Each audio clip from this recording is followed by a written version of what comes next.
Welcome to the Language Alchemy podcast, and thank you for joining me today.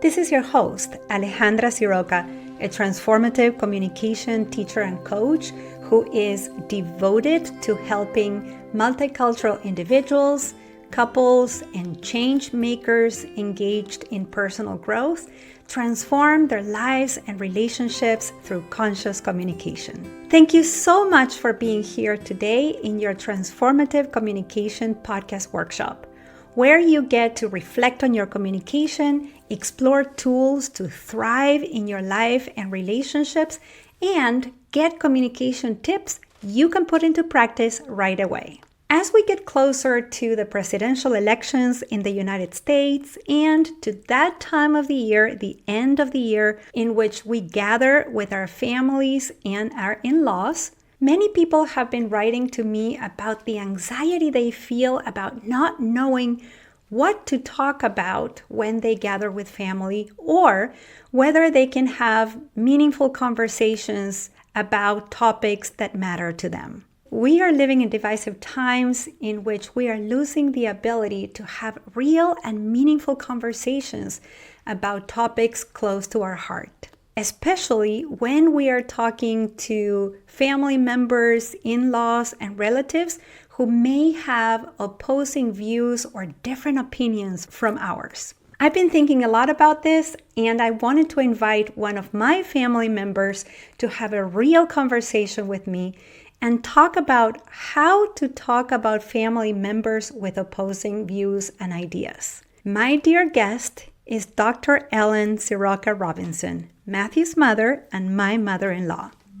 Before we go into the conversation with Ellen, I would like to invite you to check out my upcoming 8-week online course called Choosing True Connection, a course that is designed to give you all the communication tools you need to communicate authentically with others and have healthy conversations, especially about difficult topics, without losing your cool, taking it personally, or giving up on the people in your life. To learn more and to sign up, go to languagealchemy.com/enroll. I'll add the links in the show notes. And now let's welcome Ellen to the podcast. Hi, Ellen. Welcome to the Language Alchemy podcast. Hello, Alejandra. It is an honor for me to be here. And for me as well. So, for those of you who don't know, Ellen is a psychologist in New York City and has been practicing psychotherapy for 5 decades.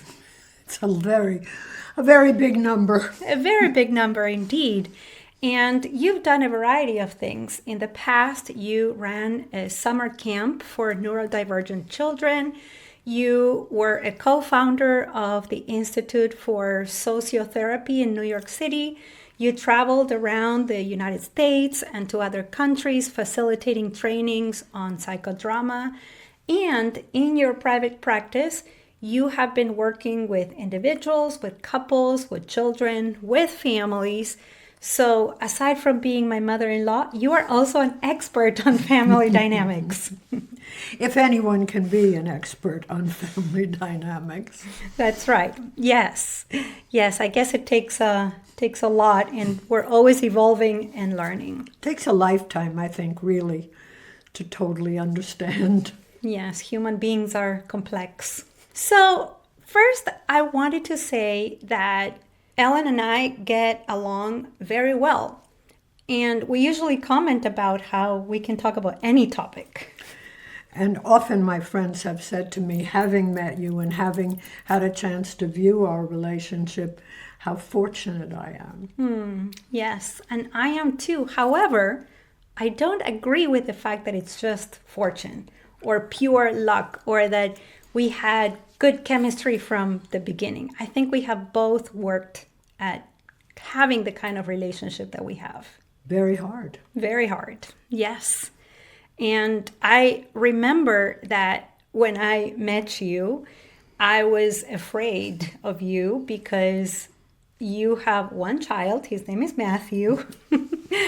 And as Matthew being an only child, I have heard so many stories about mothers in particular who would be jealous of the partner of Sure. the only child. Well, the jealousy is usually based on the fear that this person is going to take away some of the love that your child has for you. Right. Yes. And because I was aware of that, I wanted to make it a point to you to make sure that you knew my intention was not to compete for Matthew's love, and that one of the things I did was to really make it a point to have a relationship with you separate from Matthew. And also, something that's very important for me is that when you visit us, like now, or when we go to New York and we visit you, that Matthew has time with you. Mother and son time to me is sacred for the two of you, separate from me. Yeah, that has been a great gift. Yeah. It's very meaningful. It isn't that we spend our time talking about you. Right. We spend our time just communicating, getting to know each other's lives now as they continually change. Right. And it's not just me who's done things to have the kind of relationship we have. You have done a lot as well. And can you share some of the things that perhaps you now in hindsight, you can look back during these last 2 decades in which we have been in each other's lives, and you can say, oh, these are some things I did to have that kind of relationship in which we can talk about anything with me? Well, I'll start by sharing a little something with you that I have not shared with either you or Matthew. Oh. I was visiting him in San Francisco and helping him move from one apartment to another in the same building. And you and he had met maybe 3 or 4 months before. Mm-hmm. And as I was passing through the room, he had his computer up, and there was an email there from you with a very loving greeting. And of course, I didn't want to read the rest of the message. But I saw the loving greeting, and it wasn't just, hello, dear Matthew. And I said to myself, well, this is more serious than I realized. You better start thinking about this and working on this. I remember Matthew was in New York a few days before you came for the first time that I was going to meet you. And I said, my friends keep asking me how I feel about this person that you are obviously so involved with. And he said, what do you tell them? And I said, I tell them that anyone who is making my son as happy as he is now is someone I want in my life and someone I want to know. And he said, well, Alejandra said to me that she was worried about meeting you and how you would respond to her. And I told her the same thing, Mom. I said, anyone that makes me this happy, my mom is going to love. So that was the beginning. But I am not saying that there wasn't a lot of work to do. Right. You're beautiful, but more than that, you're incredibly sensitive, incredibly smart, and very interested in people, in the world, and in learning.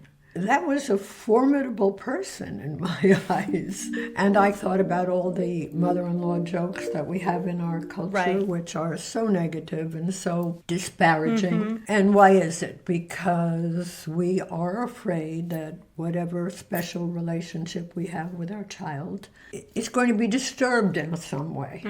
We're not understanding that we have different kinds of love. Right. We love our spouses in one way. We love our children in one way. We love our friends in one way. So my son can love you and still love me in the same way that he always has.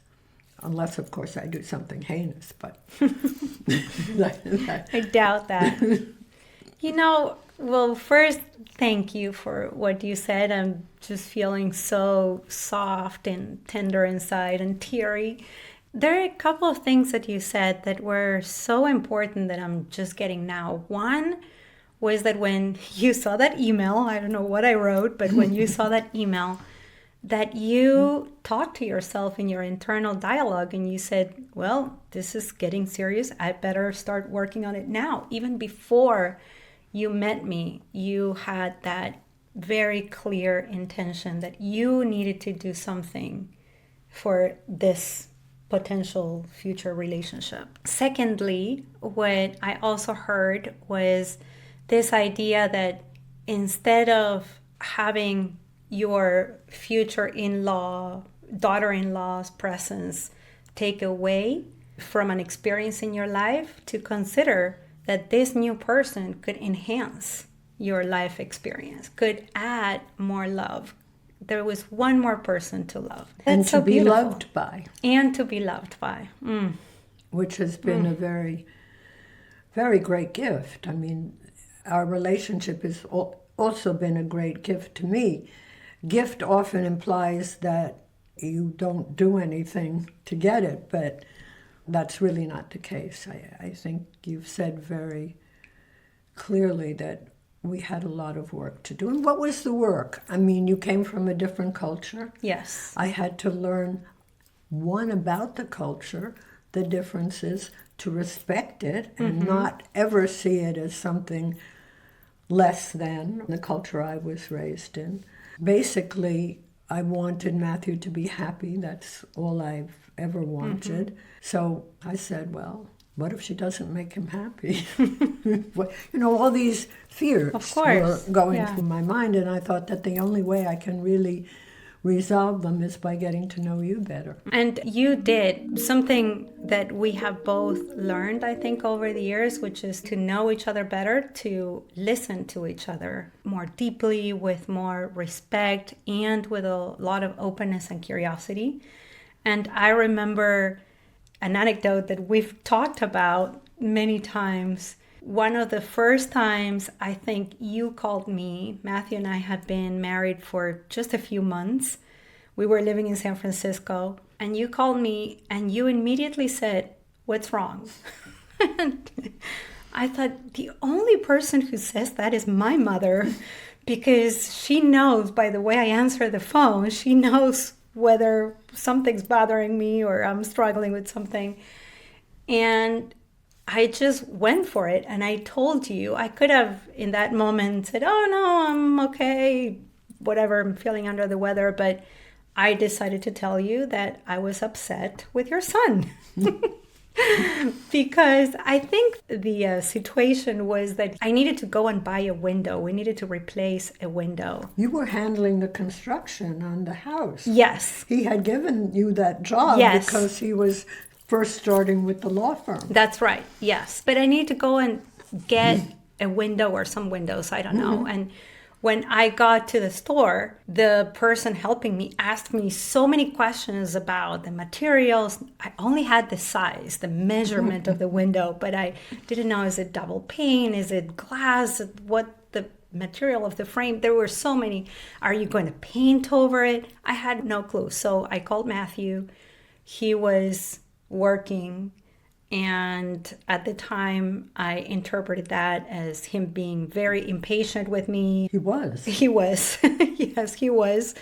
So when you called and I told you about it, what struck me was that, first of all, you listened. You wanted to know more and tell me more and tell me all of it. And what did he say and how did he say it? Do you remember what you said? I remember that so well, because after you told me, I know there was this beat of silence, and what was going through my mind was, do I do what many would do and just say, well, he just started this job, you have to be more patient? But I rejected that right away, because I raised Matthew in a certain way with my values. I believe he adopted many of those values. And I was not happy with the way he was behaving.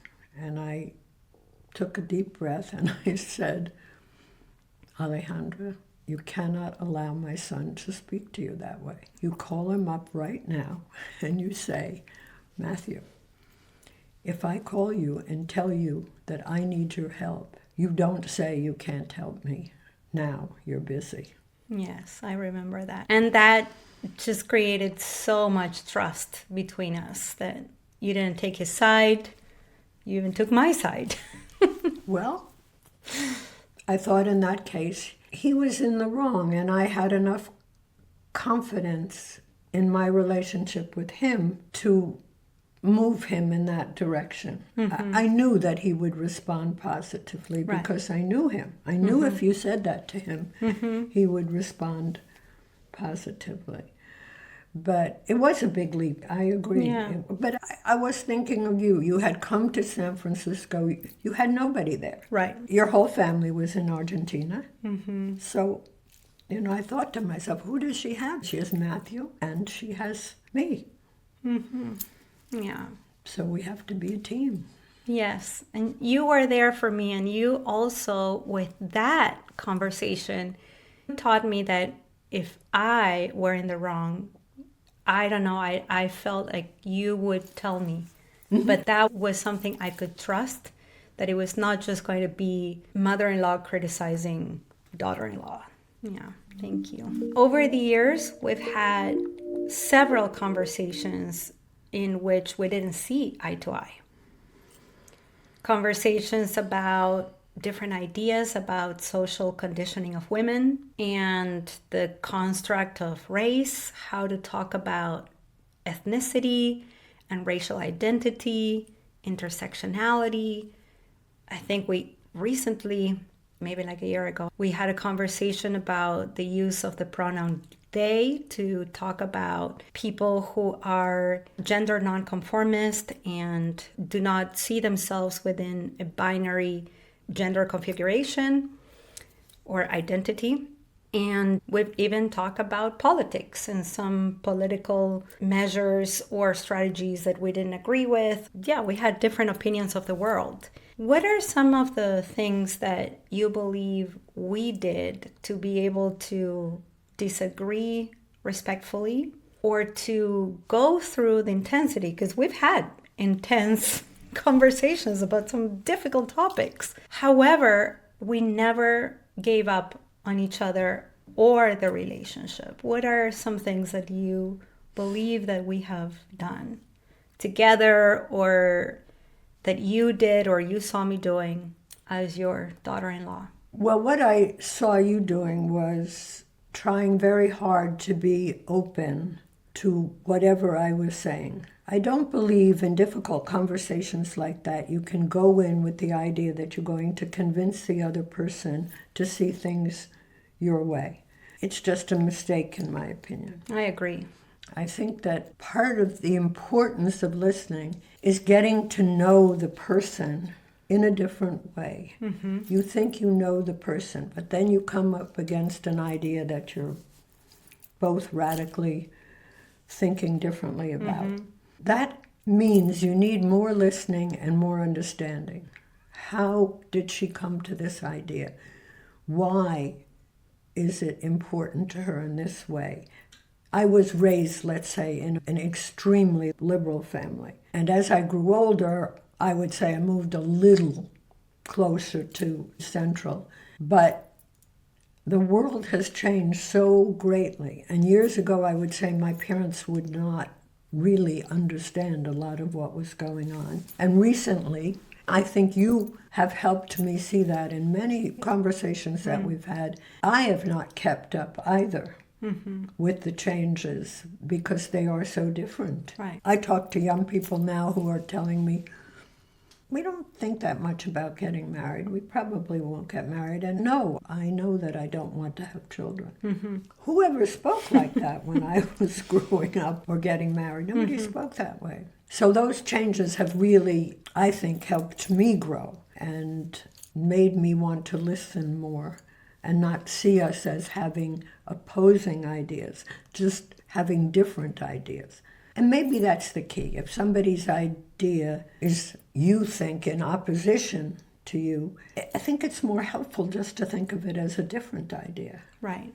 A very different idea, and not one that you're probably going to talk them out of. Yes, I think that what we have done over the years is to move away from you are wrong or I am wrong And if you're wrong, I need to judge you. If I'm wrong, I need to disintegrate and my ego is going to be flattened.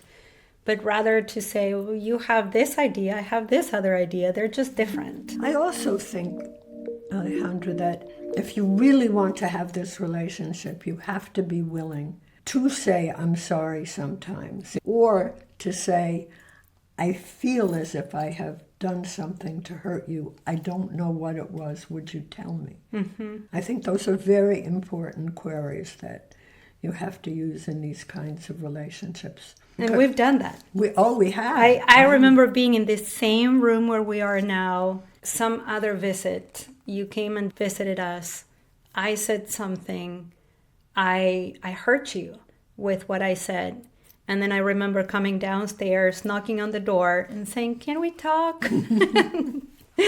And saying, I know what I said hurt you. Do you want to tell me how it hurt you and the impact it had? And then we had a repairing conversation. I didn't even remember what it was about, but I do remember that we had repairing conversations in which we both admitted, yes, even though I didn't have the intention of hurting you, what I did, what I said was hurtful to you.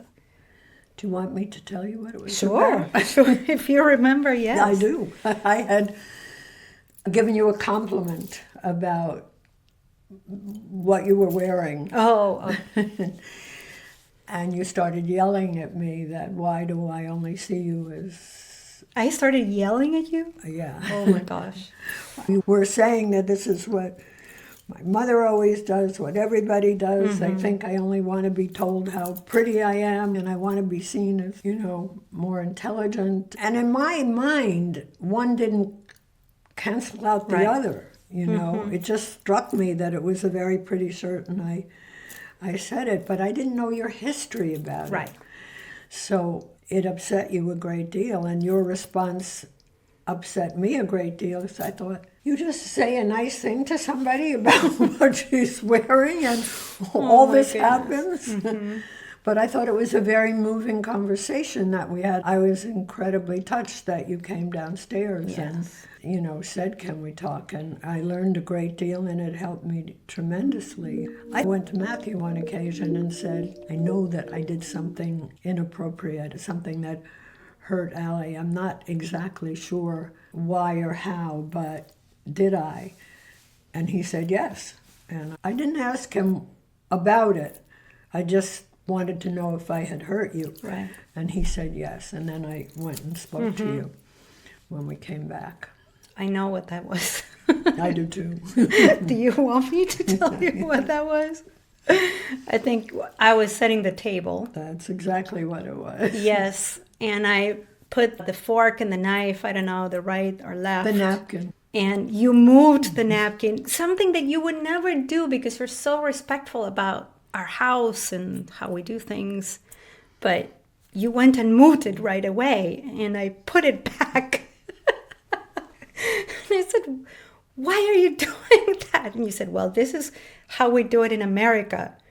And I just felt so hurt by that. And then we had a conversation about it, how in different cultures we put napkins on different places. Yes. I didn't know exactly. And this is just to say that when we come into another family, we all come with different cultures, with different layers of cultures, with different upbringings. Even if we grew up in the same neighborhood, we may come from a culture of parents who have a different religion, or parents who are immigrants, or parents who have a particular profession, and therefore they have a different layer of culture. And how just these little moments can really impact the other person negatively. And it's not about sweeping them under the rug and pretending they're not there, or feeling angry, fuming inside and not saying anything, and then being resentful and letting that resentment grow, but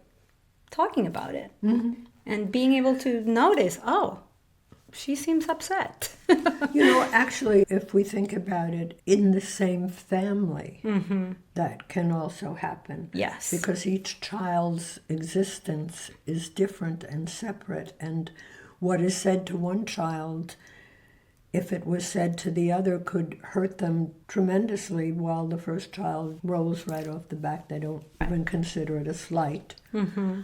It's all of our differences, Alejandra, and that, to me, is what makes it so difficult for people to have real, as you say, connected, truthful relationships without doing a lot of work. Mm-hmm.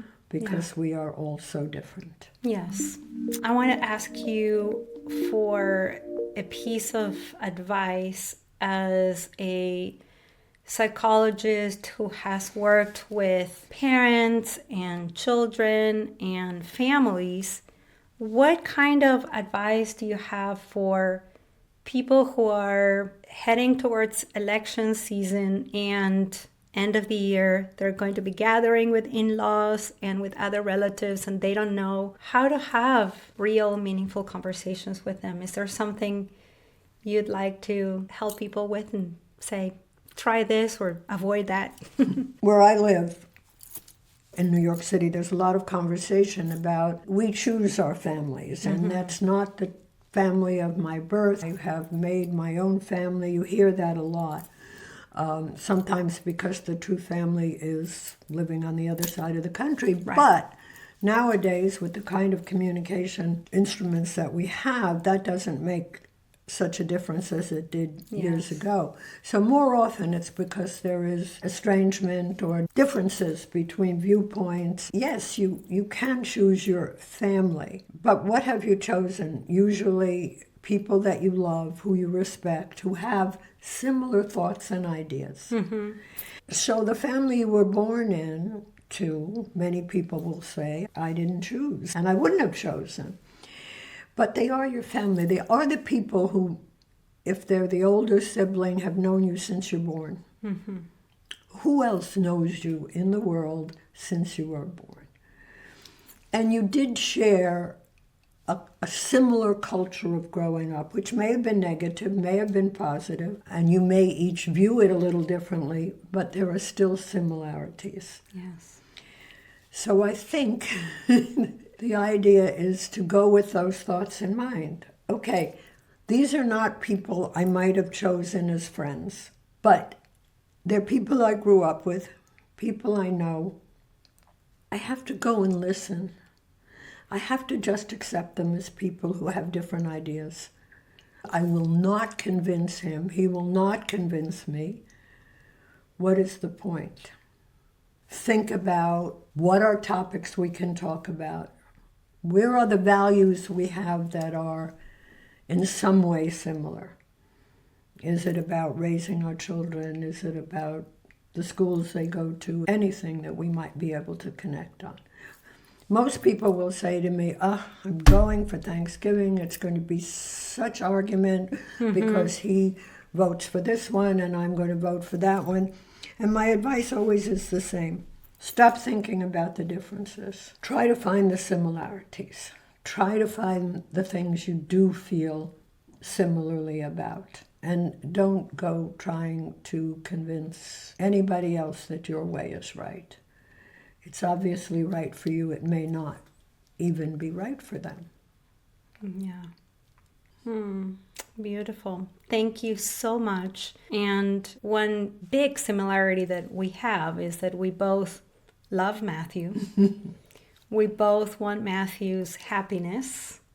And we both know that when Matthew is in a deep, beautiful, healthy relationship with the other, that then he's happy. I think what you said now is just very important because at bottom, parents love their children. Yes. And want them to be happy. Mm-hmm.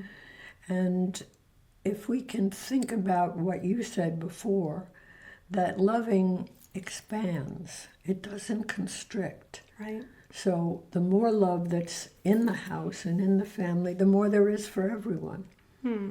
Thank you so much. I love you. I love you. If you want to have thriving and satisfying relationships with family members who don't always see eye to eye with you, such as maybe your in-laws, then join me in a transformative 8-week online course I'm teaching soon. It is called Choosing True Connection. In this course, I am going to teach you all the tools you need to communicate authentically without losing your cool, taking it personally, or without giving up on the people in your life. This course will give you all the resources you need to have the kind of relationships that Ellen and I were able to develop. This is the 4th time I'm teaching the course. I can assure you it is powerful. And the course is not self-led. No, you are going to have my direct coaching for 8 weeks. Don't wait. Go and sign up now. Registration closes on November 8th. To learn more and to register, go to languagealchemy.com/enroll. I'll add the link in the show notes. All right, and thank you so much for listening. I hope you enjoyed our conversation today. Until next episode, and as we say in Argentina, ciao, ciao. Ciao, ciao. Original music by Gary LaPoe. You can find all links in the show notes at languagealchemy.com.